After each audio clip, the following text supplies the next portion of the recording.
Hi, friend, and welcome back to Marvelous Friends, your home for all things Marvel Cinematic Universe and beyond. I'm Rhett, and today we're discussing the X-Men's journey to the MCU. Make sure you give this video a like and subscribe to the channel if you haven't already, and roll that credit.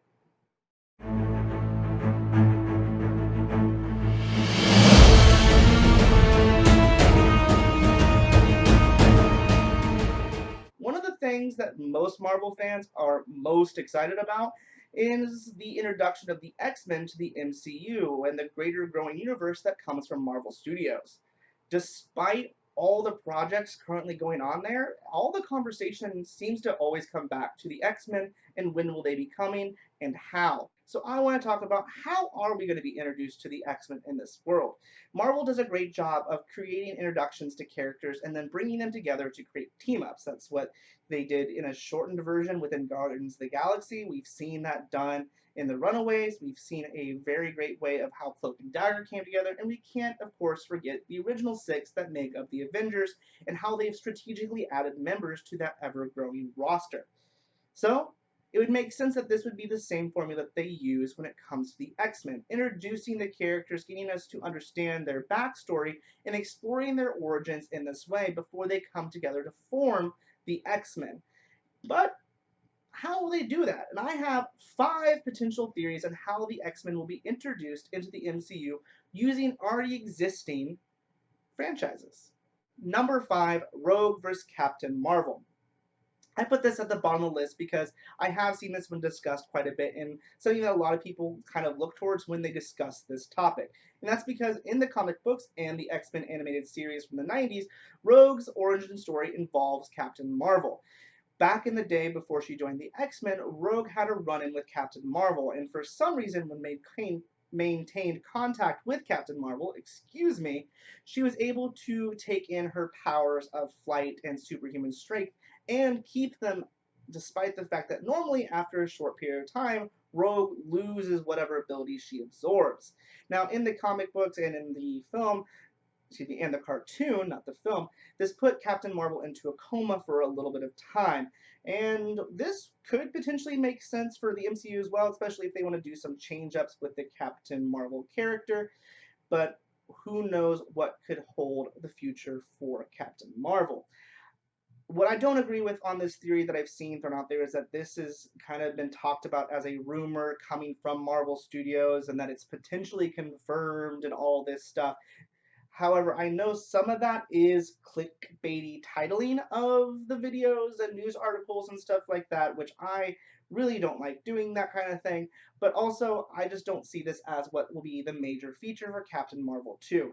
I am strongly in the boat that Captain Marvel 2 will take us into the past once again, landing us sometime between the first Captain Marvel film and her return in Endgame, finishing up the story of the Kree Skull War and setting up whatever the future for those two parties will be in the future of the MCU. Because despite whatever happens there, I'm sure we will continue to see them moving forward.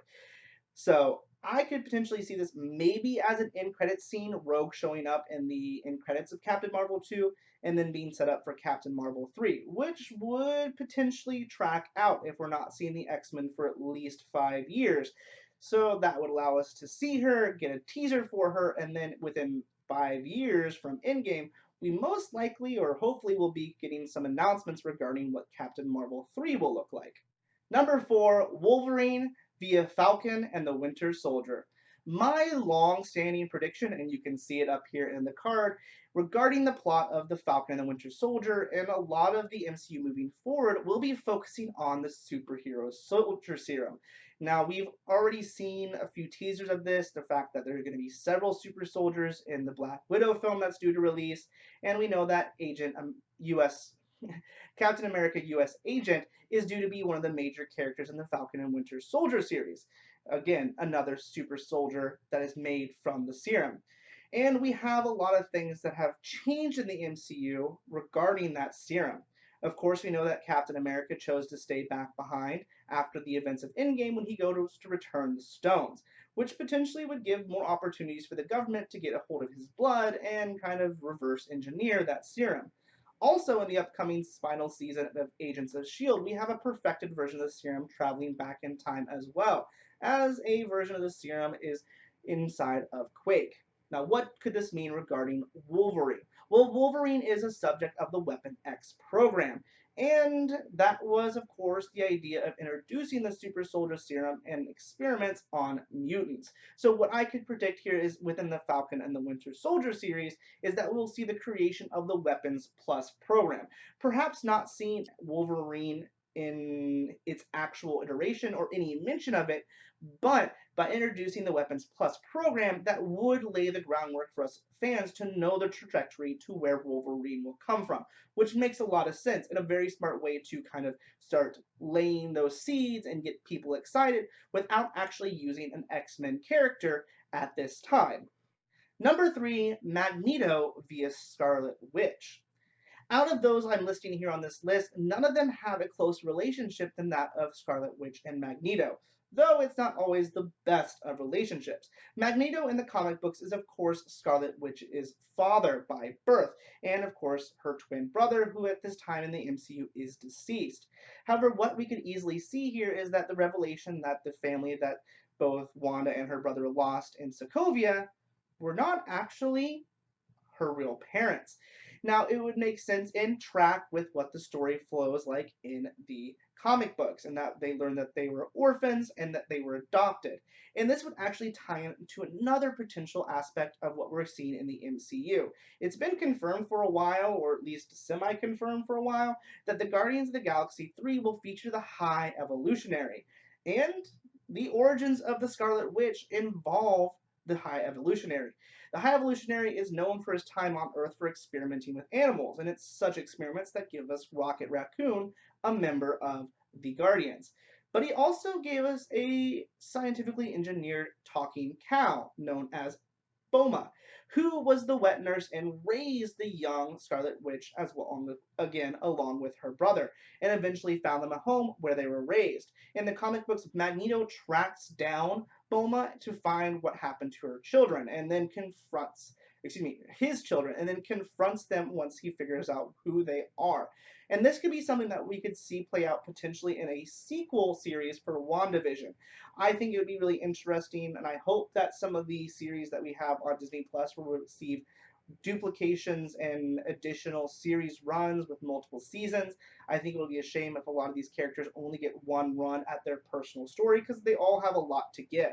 And this would be a great way to extend Wanda's story, learn more about her and what she's all about, as well as introduce an X-Man, or at least an X-Men villain.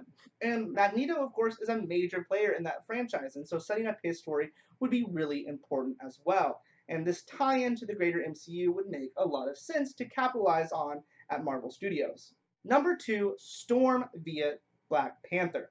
Here's another strong relationship tie that would make sense for Marvel Studios to capitalize on, In the comic books, Aurora Monroe, aka Storm, is married to T'Challa, aka the Black Panther, and the two of them have had a long history of on again, off again romance. The two of them meeting when they were young on the African savannah. At this time, Aurora Monroe was an orphan on the run, and T'Challa was out on a young training spirit quest of sorts that young kings to be were put upon. The two of them dated for a time, but ultimately parted ways when T'Challa returned to Wakanda, and Aurora Monroe moved to the United States to become an X-Men. However, later in life, the two reunited and became married, Aurora balancing her duties as an X-Man and Queen of Wakanda.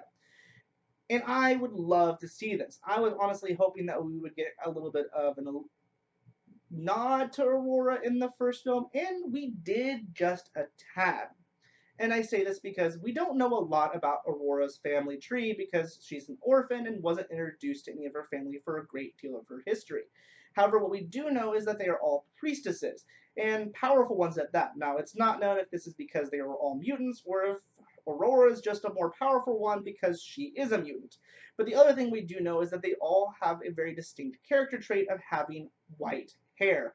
And T'Challa's mother in the first Black Panther film has just that. the very distinctive white hair. And I will say that it was white. It wasn't old, kind of aged gray. It was very distinctly white dreadlocks. So I think that was a strong tie, especially when you look at the idea that she is very well versed in the priestess's duties regarding the Black Panther ceremony. She led the others to quickly revitalize T'Challa and give him back his strength as the Black Panther in that film, knowing exactly what needs to be done, which means she is trained at some level to be a priestess. So these two ties already set up the fact that potentially Black Panther's stepmother is from the same tribe as Aurora Monroe, and perhaps will lead to the introduction of the character. I think this would also make a very interesting love triangle for the next film, given hopefully that everything moves forward smoothly with the film. But that's a whole other thing. If you don't know, go look it up regarding the discussion of T'Challa's future in the MCU, and I plan to do a video on that very soon. Number one, the Sentinels via Iron Man. Now, Iron Man, of course, has bowed out and has since left the MCU since the death of Tony Stark in Endgame. But that does not mean his legacy and influence will not be seen moving forward in the MCU and its franchises. And this would be a great way to do that and see what his work kind of leads to following his death. And we would see this much in the same idea as we saw the Iron Battalion, the automatic versions of his suit that would go out and handle missions when it wasn't necessary for the Avengers themselves to go out and handle those things during the film Age of Ultron. And simply, we would see these slap on a new color of paint, something purple and blue, and we get to see a lot more of the detail regarding the creation of the Sentinels and perhaps finally get to meet Mastermind. We have seen the Sentinels in the Days of Future Past version of the X-Men, but we really didn't get a lot to into their story. They were just kind of a device in the greater story. And I think really and truly that was a disservice to the Sentinels. They're very much so a key part of the story of the X-Men. And I think getting to see a little bit more of them and tying them to Iron Man would be a great way to do this. Now, what could potentially happen here as well is we could see another one of those major tech giants that we haven't heard from a while, such as Hammer or something like that, stepping in to create this knockoff Iron Man suit for the government when the mutants start to arise, as a way to, of course, round them up and identify mutants, what they do in the comics. And I think this would be a very interesting way for everyone to deal with the kind of negative impact of Iron Man's legacy following his death and see how the characters would handle that in this way, especially considering the experience with Ultron and how it would be justified to do this in this way following the events that happened the last time they tried to create an Iron fleet of Iron Man suits. That's going to do it though for this video. I hope you enjoyed my 5 ideas of how X-Men could be introduced into the MCU, or at least the individual characters. I want to know from you too, what ideas do you have regarding individual character introductions in the MCU and how could they tie into the already established stories? Let me know down in those comments. And also, I want to know, do you like this idea? I'm a big fan of it. I think it would be a great way to handle the introduction of the X-Men and tell the stories of the individual X-Men in a way that they have not been done at this time in film adaptations. And doing something different with this franchise this time around when they're introduced into the MCU is going to be so important to give us something new and exciting as fans and redeem some of the lackluster storytelling that they've been subject to. With that said, though, again, let me know your thoughts down in the comments. Give this video a like and, of course, subscribe to the channel and set the alerts if you haven't already. I hope you all have a marvelous rest of your day. Bye, friend.